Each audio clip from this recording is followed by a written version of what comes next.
Ya, assalamualaikum warahmatullahi wabarakatuh. Sebelumnya perkenalkan di sini saya Bayu Nugroho dari NIM 1217070016. Di sini saya akan melaksanakan tugas UAS dari mata kuliah fikih, yaitu dengan tema materi sholat dalam keadaan sakit. Sebelumnya di sini saya jelaskan terlebih dahulu bahwa ada satu riwayat yang dituliskan pada hadis Bukhari nomor 1117 yang intinya itu adalah Rasulullah pernah berkata kepada para sahabat, yakni sholatlah dalam keadaan berdiri. Jika tidak mampu dalam keadaan berdiri, maka lakukan dalam keadaan duduk, dan jika tidak mampu dalam keadaan duduk, maka lakukan dalam keadaan berbaring.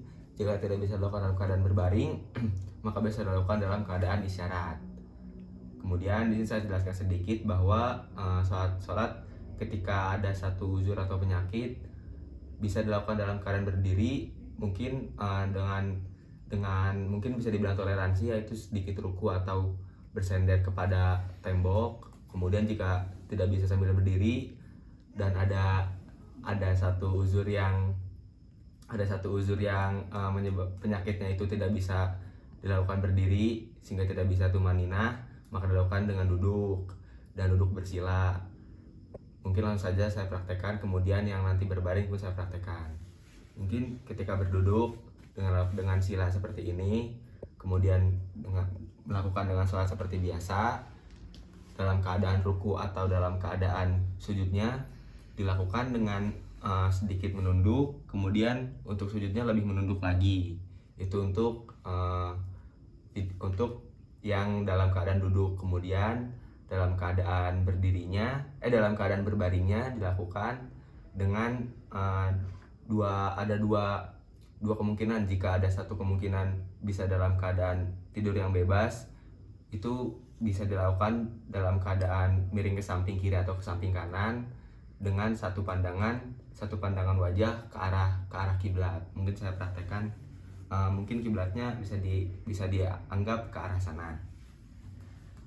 Mungkin seperti ini, sambil menghadap ke kiblat, kemudian melakukan sholat seperti biasanya. Jika tidak bisa dilakukan dengan tangan, bisa dilakukan dengan isyarat dari gerakan kepala. Ketika ruku menunduk ke bawah, dan ketika sujud menunduk lebih ke bawah.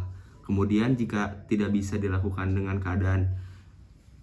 keadaan berbaring ke samping, maka bisa dilakukan dengan cara berbaring arah kaki ke arah kiblat, yaitu berbaring dalam keadaan terlentang, maksudnya dengan kaki ke arah kiblat dan kepala agak sedikit naik.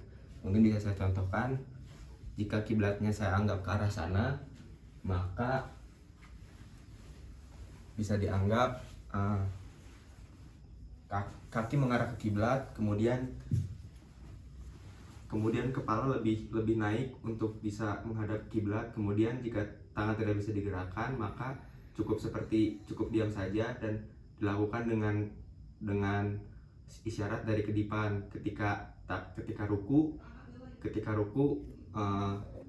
kedipan dari mata sekali ruku. Kemudian ketika i'tidal sami Allahu liman hamidah, kedipan dibuka mata. Kemudian ketika sujud disyaratkan dengan kedipan yang lebih dalam.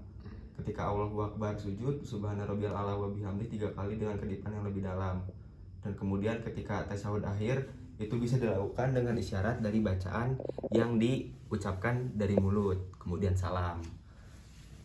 Mungkin sekian video penjelasan saya mengenai sholat dalam keadaan sakit. Dan mungkin jika ada kekurangan yang dari saya lakukan dalam video ini, mohon dimaafkan. Terima kasih.